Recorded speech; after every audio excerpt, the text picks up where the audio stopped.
never slowing, never stopping, pushing forward every hour, every day, every quarter, every year. You don't do it for yourself. You do it for your company, your employees, your community, for all of us. That is why IMA is proud to help ensure the companies that form the backbone of America. Together, we are better. Together, we make a difference.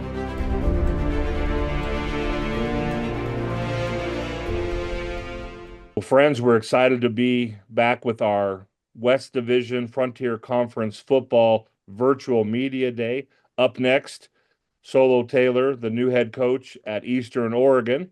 But first, I'm going to have Bryant Tyler from our new partner, IMA Financial, strategic partner for the Frontier Conference and the presenting sponsor of our virtual media days. Bryant, I'll give you a few moments to share a few thoughts with those who are watching and with our friends at Eastern Oregon. Yeah, thanks, Scott. Coach, happy to be here. Just a quick little bit about IMA, and on behalf of all of IMA, we're beyond excited about our new partnership with Frontier Conference. So IMA is, one of the largest employee-owned firms in the country, and we've really decided to make higher ed our niche. And about 20 years ago, we put a stake in the ground and decided we were going to help higher ed institutions with their athletic student health, their employee benefits, and their property and casualty insurance. And so throughout that time frame, we've got a little over 130 colleges and universities we work with throughout the country. But the NAIA our roots run deep with the NAIA, and we've had long-standing relationships with conferences like the KCAC and the GPAC. And so when we had an opportunity to partner with the Frontier Conference, we saw it as a no-brainer because we know how competitive and how good of a conference the Frontier is. And so, we're wishing you guys at Eastern Oregon a healthy, productive season ahead, and we're happy to be here and partnering with you all. Absolutely. Thank you. Appreciate that, Bryant.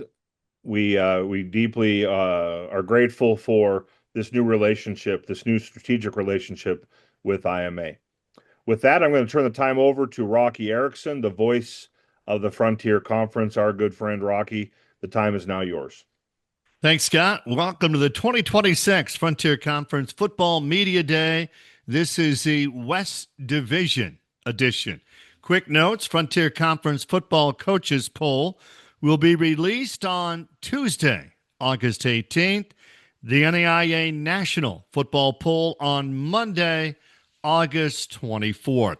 Let's head to La Grande, Oregon and Eastern Oregon. First-year head coach Solo Taylor, his fifth year in the program. Eastern Oregon went 4-6 a year ago, 3-3 in the Frontier Conference. Coach, your thoughts on the newly expanded Frontier Conference? Yeah, absolutely. For a long time, it's been known that the Frontier Conference is probably the most competitive small college football conference in the country. As this continues to expand, with these schools from North Dakota and everything like that, I think the quality of ball has continued to rise. As far as the geographically as well, too, some of these areas that we get to travel to now, right? I mean, we even use it in recruiting. You play in the Frontier Conference, or you have the opportunity to play in Arizona, California, Oregon, Idaho, North Dakota, Montana, all over the place now, right? And so just watching this conference grow, especially since I've been in here, I think the quality of football has continued to raise and raise and raise. I expect to continue to see it to do so. Coach, I'm sure you've had some coaching changes since this is year number 1 for you. Yeah, no, absolutely. We've gotten to work. We brought in a brand new offensive coordinator who's done a fantastic job. Miguel Avina comes to us from UTEP. Has done a really, really good job with not only getting these guys schematic confidence in what we're doing, but also the relationship aspect with our players.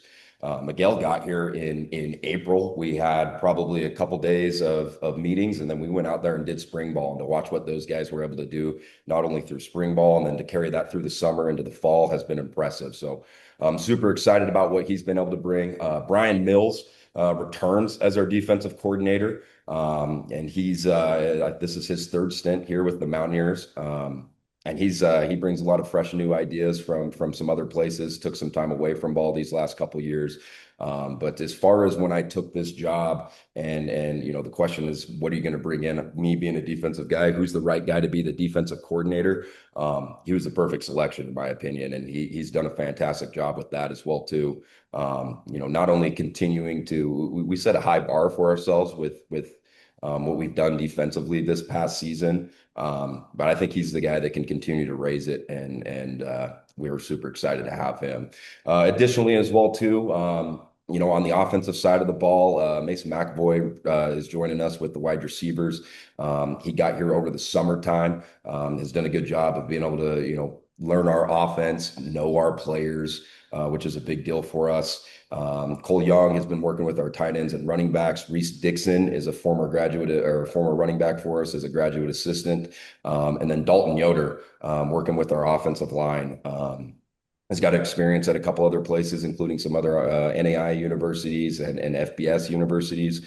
As far as being fresh with new ideas when it comes to the run game, he's done a really good job with that as well too. Then defensively, we'll have Ryan Piper, who is kind of been our Swiss Army knife as a football coach here the last couple of years. Was a big part of what made us successful this past season. He'll be working primarily with our D line and some of our outside linebackers. Brian Mills, that I already mentioned, will be working with our corners, and then Blaine Shaw, former familiar name within the Frontier and LeGrand itself. He'll be working with our safeties. He did an awesome job with those boys this last season. And then we've got some news guys up there on the roof right here, and it's been fun to watch him develop those guys this fall camp. And then with myself, I'll still be working with the linebackers, and continuing to set a high standard with that position group for us. Coach, we talked briefly about your schedule, but your 5 away games this year are located in 5 different states. Tell me how challenging all that's going to be. Oh yeah. Well, one of the things that we've told the guys, right, is no excuses, right? These guys know that have been in this conference. There's a realistic chance that you're broken down on the side of the road, heading somewhere to California, Southern, wherever the case may be, right? So it has been a challenge from the logistics standpoint as well too. But again, we're not using any of that stuff as an excuse. That's an expectation within this conference. And I think the teams that, in my opinion, that I've observed be successful in this conference are the teams that can travel well, right? And not only get to where they're trying to get to, but then also get off the bus when they get there and go play the game, right? And so we've put a lot of work into making sure that experience for our players is as best as it can be. But at the end of the day, our guys are a tough-knit crew right there, and they know that there's bumps and bruises along the way, and they're ready for them. No excuses when it comes to those type of things. But also, man, we're excited to be able to, we fly to North Dakota, then we got to turn around and fly down to Arizona, right? Just as far as that college football experience that the Frontier can provide, our guys are excited about that, being able to go to all these different places and fly the blue and gold. Coach, introduce us to the young men you brought to the table today. Yeah, no, I wanted to bring in a newcomer with us, with Kobe Tanioka. He's I say newcomer, but he's been with us for over a year now. But he's been playing wide receiver for us. Transferred here from Montana Western, sat out last year because the in-conference transfer rule. But since he's gotten here, I think of some of the success that we had last year defensively was because we were trying to chase this guy around on the scout team last year. But since he's gotten here, he's just gone to work. He's become a leader within our locker room, not only on just the offensive side of the ball, and as well as being an explosive football player. We're really excited to go see what he can do in this offense this season. And then Nehemiah Madrano, former first team all conference guy, was our champion of character last year for a representative from Eastern Oregon. Has really embodied as far as what it means to be an Eastern Oregon Mountaineer. Has been playing, had a super productive season for us as an inside linebacker. But the thing that we're most excited about, and I think he'll agree when I say this, is that we're just scratching the surface as far as what he can be. And so what he's been able to do this off season, not only, with kind of becoming the guy for us now on defense, from a leadership standpoint, but also what he's been able to do in the weight room, kind of transforming his body a little bit, football IQ wise as well too. I think we're excited to see him take another step this season. But yeah, both these guys right here have truly embodied as far as where we're sending this, where we're trying to go as a brand new program in year one, and our representatives as far as what we want our new Mountaineers to look like. Coach Taylor, who are some of your other top returning players for this year? Yeah, returning players for us on defense. I also mentioned so Nehemiah and then Cole Martin played outside linebacker, inside linebacker, super versatile football player. He's a former 8-man football player from North Powder, Oregon, about 20 minutes away from here. And we'll continue to be versatile with that guy. We're super excited about him. Up front, Colo Mosier is a defensive end / outside linebacker, played significant snaps for us last year. Had a good amount of sacks and everything, very good pass rusher. He's gotten bigger, and it's still being able to maintain that explosiveness that he's been able to have these last season. So he'll play a more significant role for us. Peyton Howe has been a corner for us on the perimeter, and then Nick Robinson is another corner for us on the perimeter. Both those guys played a lot of reps for us last year. Nick Robinson just won the 100-meter dash in the Cascade Conference, was a conference champion in that. And so now he's ready to take that speed to the Frontier Conference on the football field. And then Michael Lanke was a very, very good football player for us up there on the roof last year. He's fast, he's physical, super intelligent as far as playing that safety position. You got to be able to make all the right communications and checks. And he's done an awesome job for us, not only this offseason, but throughout this fall camp. We're excited to see him fly around in a bigger role for us this year as well, too. And then on the outside linebacker position, Justin Douglas played a lot of snaps for us last year as a returning starter. And Jacobus Van Ruten, as far as another pass rush versatile guy, we'll have those guys out there. Offensively, some of the big guys up front, we were super young up front. And I say we were super young, we still will be. But some of those guys, as far as Deacon Pace, being an honorable mention all-conference guy last year from Pendleton, Oregon. He will return for us and is kind of our, again, Swiss Army knife up front. He can play guard, he can play tackle. We've had him snap. And so he's kind of a plug-and-play guy in any one of those positions. Camden Taylor at our tackle position as a really, really good leader for us. And he's improved a lot this offseason. And he'll be exciting to watch for us there. And then Malachi Nutter and Waylon Rydell at the running back / fullback tight end position. We expect to see big things from those guys as well, too. Thanks, Coach. Nehemiah, what do you like best about Eastern Oregon? What do you like best about Mountaineer football? What I love about Eastern Oregon is the tight-knit community, being able to see the community have our back during the games and, just show up for us everywhere we go is awesome. And I think that's what I love most. What about the football program? What do you like best? Program with the new coaching staff and everything. I love that they're young. They have a lot of energy, and they really bring it. They make everything competitive. That way, we're ready to go. Colby, what's the offense look like this year? I think it's going to be a very bold, explosive, and physical offense. It's kind of what we base everything off of. Not only that, but playing for each other, playing for your brother. That's kind of a team mindset, though. But I think you're going to see a lot of run game, a lot of pass game, just a little bit of everything. Coach Feeney's getting us right. Dr. Crawford. I'd like to hear from Nehemiah first, and then Kobe. This is an opportunity for you to talk about what you're doing academically at Eastern Oregon, what that means to you personally, and what does that take you in terms of future career after football? So I'm working towards my not my master's degree, but my psychology degree. And not too sure if I want to go for a master's yet, but I'm leaning towards that route. And I'm either wanting to go the counselor route or try to become a detective off of all that. So academics is pretty important to me. I'm a first-generation college student in my family, so being able to do that is pretty exciting. and being able to play the sport I love is just a bonus on top of that. And then for me, I'm studying physical education and communications, and then I want to be a coach, college coach after I'm done playing. So that's kind of where I'm hoping that'll take me. Nehemiah, talk to us a little bit about being a first generation college student. What does that mean to your family?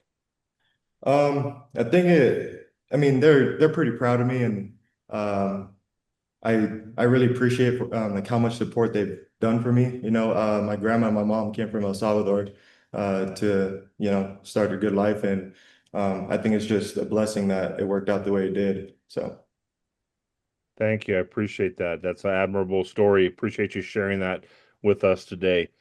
Uh, Coach Taylor, just quickly, you know, in your first year, what's been the biggest challenge? I'm sure there's been many, but what's been the biggest challenge?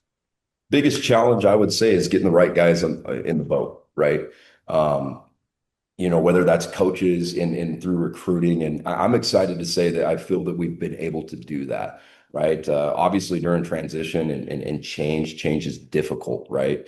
But we've gone through some of those difficult things. We'll continue to go through some, but what I'm proud to say is coming out on the other side of this, at least going into year one, we've got the right guys in the boat with guys like this and our coaching staff. And we were super selective, and we were super you know, detailed as far as who we were bringing in from a coaching staff standpoint, especially with those coordinating positions, but as well as with the players that we brought in, right? You know, who can buy into what our mindset is, you know, culturally as well too. You know, I feel like we found the right guys to bring in at those spots. I appreciate that. Thank you for your time. I'm going to turn the time back to Rocky and give members of the media the opportunity to ask you all any questions. Mr. Shepard, go ahead. Hey guys, Daniel Shepard here with 406 Sports.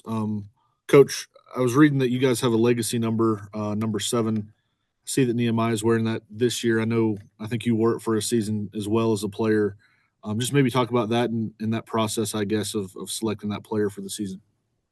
Yeah, we usually want to put that number on a senior that has represented it and done all the right things as a football player since he's got here. As far as how he's wired, you know, his characteristics when it comes to, you know, is he truly a competitor? When I talk about being a competitor, a guy that's all the time, right? Nemo, both these guys are, but Nemo in particular has, since the time he's gotten here, the transformation that he's made and the development that he's made as not only a football player, but as a person and in his academics, he's embodied all those type of things.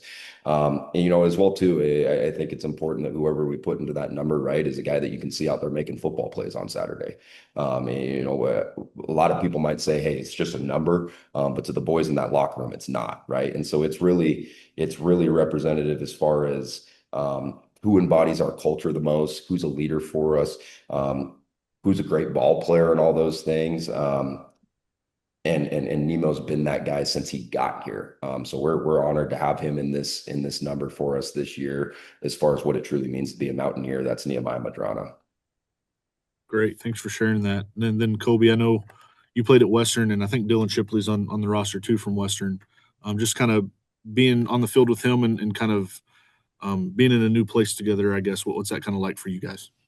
Man, it's awesome. I mean, like we've kind of been through the ups and downs, obviously sitting out last year. So I think just always having each other to lean on, and he was always someone that I could look up to when I first got to Western. So I think just having each other through the whole process has just been awesome, and I'm excited what we're going to go do on the field this year. Sure. So, Coach, I just wanted to double check. You mentioned Kobe being eligible this year. Is Dylan eligible as well? Yep. Awesome. Great. And then I'm asking every coach this, the digital wristband stuff that the NAIA approved, if you guys are participating in that, and if so, how it's gone so far for you. Can you say that one more time? I lost you for a sec. The digital wristband stuff that the NAIA approved this year, I'm just curious if y'all are participating in that this year. No, we'll still be signaling everything in. You know, we just found that was the most efficient thing for us to be able to, you know, get the right calls into the game and everything like that. We've practiced those systems and gotten good at those, so that's what we'll continue to do. Great. Thanks for your Daniel. time. Kyle, you're up. Yeah, Kyle Dodds from EO Live in LeGrand. I'll go with the first question for Coach Taylor. I mean, this is the first time I've ever seen you in that seat. I've seen you in a different seat before, but I just want to know, like, as far as the Frontier Conference, what do you want the Frontier Conference to remember about your first year as the head coach of the Eastern Oregon University? Yeah, absolutely. I think the biggest thing is seeing change as far as, I've always said that if you do what you've always done, you're going to get what you've always got. So we're going to be different. We're going to be different this year, from a cultural mindset, from obviously a schematic mindset and everything. We're not going to fix some of the things that aren't broken. But that and being able to come out and be competitive in a team that plays with consistent energy, we're disciplined, a tough football team that responds well to difficult situations, and then being able to earn that momentum, and when it comes time to finish. And then next for Nehemiah, what does it mean to you to wear the 7? I mean, you guys like Brody and Blaine and Josh, Coach Taylor have all worn that number. What does that mean to you? It means a lot. I'm glad that I was trusted with the number, and I'm just hoping I can lead the right way and make sure I bring everyone up with me. I want to make sure that we are very competitive this year, and I want to make sure we're going the right way. Last questions for Kobe. Transfer Montana Western, you had to sit last year out. Do you start this year with a chip on your shoulder? Yeah, I think more just as a team, we're gonna start with the chip on our shoulder. Like, nobody's gonna pick us, but I think the guys in the locker room, like we know what we can go do. The coaches, they believe in us, we believe in them. So I think it's all of us have a chip on our shoulder. Love it. Mount up. Mount up. Thanks, Doddsy. Does anybody else from the media have any questions at this time for the Mountaineers of Eastern Oregon? Coach, players, thanks for the time. Have a great season. Stay healthy. I wish you the best of luck, and thanks for taking time with us today. Absolutely. Thank you, guys. Thanks for having us. Never slowing, never stopping, pushing forward every hour, every day, every quarter, every year. You don't do it for yourself. You do it for your company, your employees, your community, for all of us. That is why IMA is proud to help ensure the companies that form the backbone of America. Together, we are better. Together, we make a difference.